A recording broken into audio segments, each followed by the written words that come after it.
The Frostbite engine is a revelation. It's changed the way we play not only Battlefield, but a lot of games in general. It's not the only good engine, of course, though. CryEngine, Unreal Engine, they are fantastic at what they do. But when it comes to visuals and audio, the Frostbite engine is definitely up there as one of the front runners. We're pretty used to it by now, though.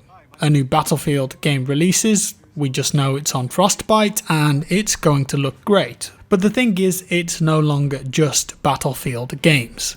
DICE have spent a long time and a big investment creating the Frostbite engine, and while it was initially designed with Battlefield in mind, it really has changed and evolved now into an engine for any type of game.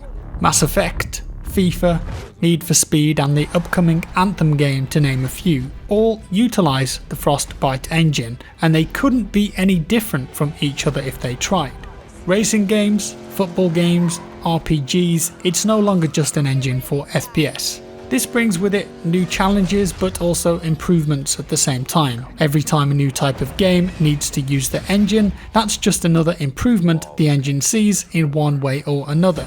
So I wanted to take some time and look at the history of the Frostbite engine, where it started, how it's changed and where it is today. Let's go back to where it all began. Battlefield Bad Company. Not Bad Company 2 though, nope, the very first iteration of the Frostbite engine actually came with the original Bad Company way back in 2008. Can you believe that Frostbite is 10 years old this year? At least when it comes to release dates. When Frostbite first launched, I will say that for the most part it went a bit under the radar. At least I don't recall Frostbite becoming a bit more well known until Bad Company 2, and then more so with the release of Battlefield 3. Previous to the Frostbite engine, DICE were utilising the Refractor engine, and that particular piece of software was used to power the amazing Battlefield 1942. When Frostbite 1.0 came, which is what the first version was called, it brought with it the first element of destruction that we know and take for granted nowadays. When it comes to Battlefield titles in particular, destruction is unparalleled. It also provided HDR audio that allowed for different sound levels. It was the first step in creating the base for what we're familiar with today. While the original game may have been the base, the next step in Frostbite's history was actually a spin-off of sorts, Battlefield 1943. BF 1943 had heaps of accessibility and plenty of nostalgia thanks to the 1943 World War II setting, and that brought with it Frostbite 1.5, the next iteration of the engine.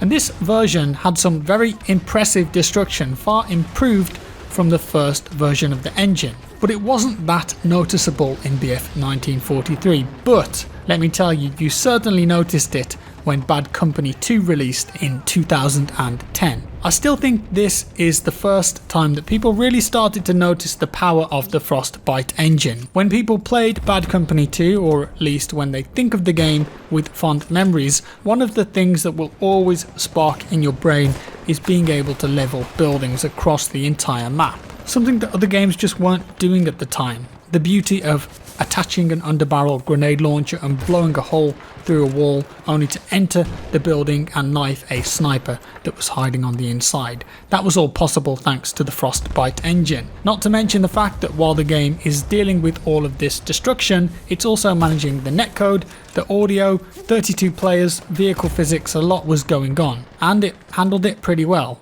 Now don't get me wrong, Frostbite wasn't without its flaws, and according to some developers it's notoriously hard to work with, and we'll get onto that soon enough. So DICE and EA made a promo video for the Frostbite engine way back in 2008. I think it's a good video, pretty cheesy but it's fun, I recommend watching it. Just for the memes, it's a real gem. In the video, Carl Magnus Troedsson mentions that the tech will change the way shooters are played, and I think he was right. What's most impressive about this video though is how far Frostbite has come over the past 10 years. Interestingly, and we'll get onto other games that use Frostbite, Medal of Honor was actually the first title outside of a Battlefield game to utilise the engine.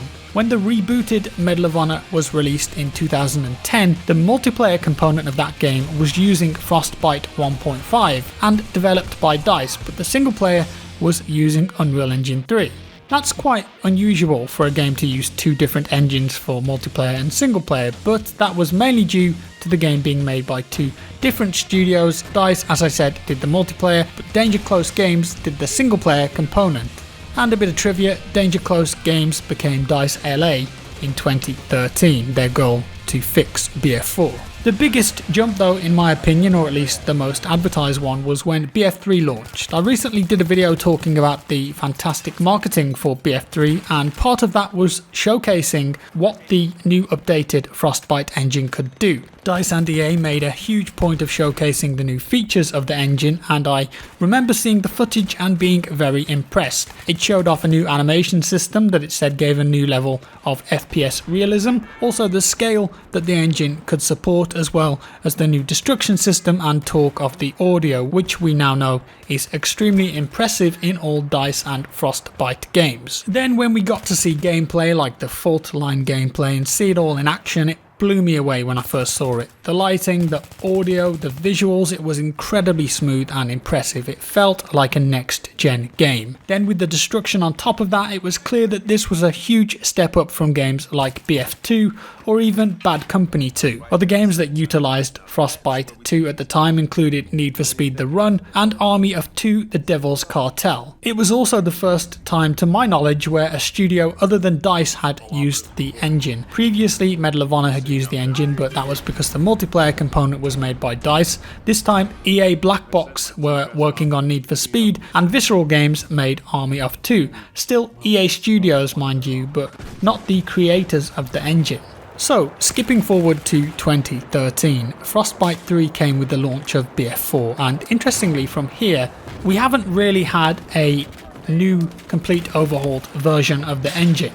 And it's not been named as such either. That's not to say that the engine hasn't improved since the launch of BF4 to present day. It absolutely has, but it seems like Frostbite is just adding improvements without having a direct new total version of it, at least publicly. When BF4 launched, we got another Frostbite engine trailer, something we hadn't had in a long time. It would perhaps have been a cool thing to see with BF5's launch, but in the trailer they talk about the fact that they've got this unified program that will allow them to create a game on any platform, and it gives their developers and game designers far more freedom to work their magic. They also talked quite a lot about how dynamic the engine was, using trees as an example. Previously, a lot of work would need to be done to make a tree look like it was moving in the wind, for example, but now they could make a tree and the engine itself can dynamically make that tree move, making the whole game world feel more alive. Destruction, of course, improved even more, and they showcased that in the single player footage, but where it really shines is with levolution.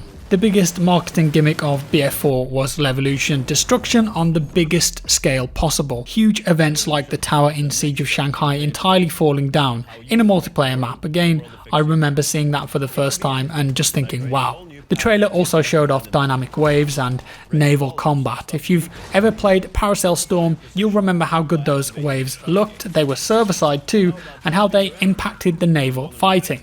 As well as that, you had subsurface scattering, incredible animations, lifelike characters, especially in single player. All of this is thanks to the power of Frostbite, and it just seems to carry on getting better and better.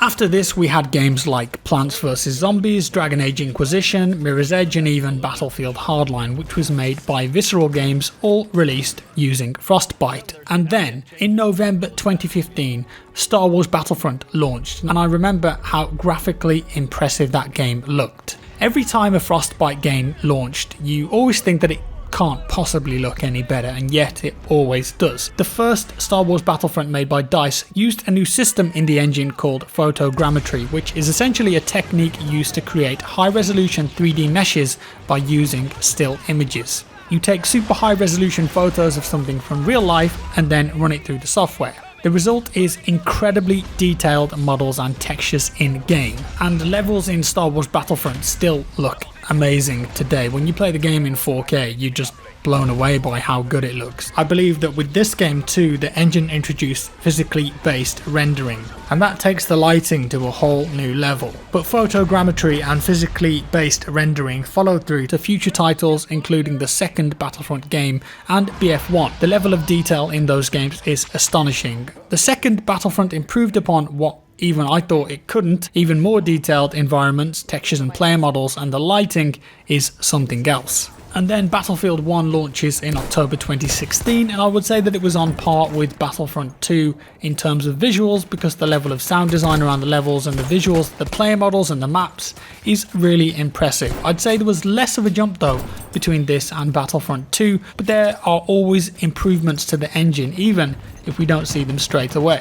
So up to this point in time, Frostbite has been used to power so many games now, FIFA 19 being a good example of its recent diversity. The last few FIFA games have been on Frostbite in fact. Need for Speed I think is another good example. The latest Need for Speed called Payback is also running on Frostbite. Madden, Rory, McIlroy Golf, Command & Conquer, and coming next year, Anthem. That's a lot of diversity. Of course, next up is BF5, and it's fair to say that perhaps you wouldn't be able to notice as much of an improvement over this game than Battlefield 1, but improvements are definitely there nonetheless. Of course, the engine now has to run all the maps, player fortifications, vehicle physics. It's impressive that it all works as smoothly as it does. And although the netcode of Battlefield games has been bashed severely in the past, BF1 at the moment actually has one of the best netcodes in the multiplayer first-person shooter industry.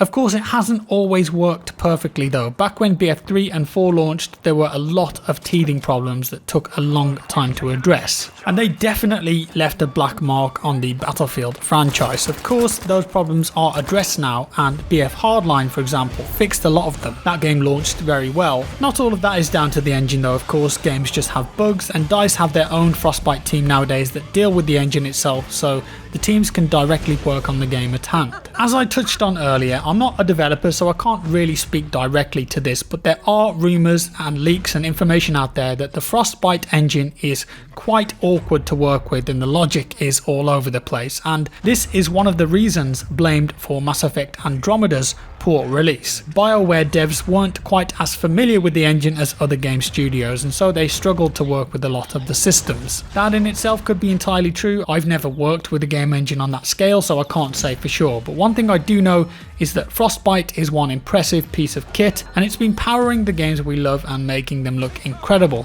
for the past 10 years. Long may it continue. Will we ever see a completely new version of the Frostbite engine? Maybe, some point in the future, when there's a big generational leap.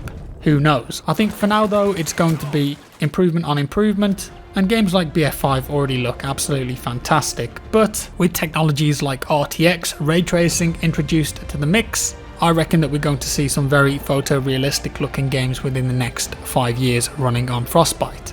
And that's all for today guys. I hope you enjoyed this video. Let me know your thoughts down in the comments below. If you liked it, give it a like. If you didn't, a dislike. Subscribe if you want to see more like this, and I'll see you in the next one.